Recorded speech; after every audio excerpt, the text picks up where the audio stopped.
Баршаңызға қайырлы күн. Бүгін сіздермен минутка деп аталатын салат жасау рецептімен бөлісемін.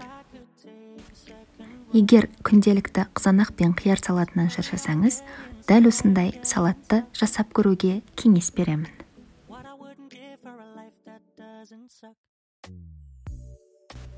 Ол үшін бізге 2 қызанақ, 1 сарымсақ бөлігі, ас көк, 100 грамм ірімшік, мен мрамор ірімшігін пайдаландым, кириешки, 2 ас қасық майонез, 3 шымшым тұз және 3 шымшым қара бұрыш қажет.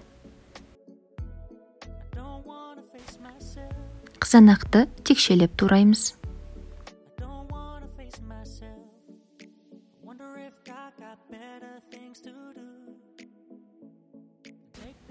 Ірімшікті үккіштен өткіземіз.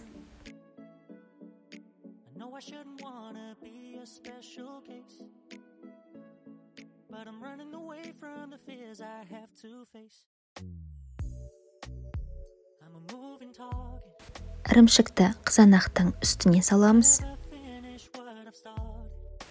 Сарымсақты ұсақтап қосамыз. Үстінен тұз бен бұрышты, майонезді салып, жақсылап араластырамыз.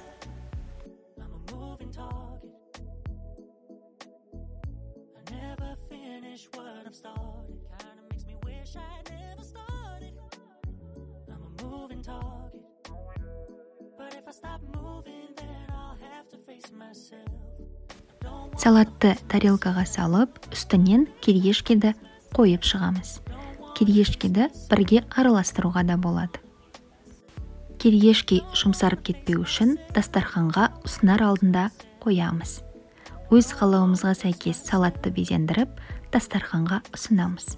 Астарыңыз дәмді болсын. Егер рецепт ұнаса, тіркеліп, лайк басып, пікір қалдыруыңызды сұраймын.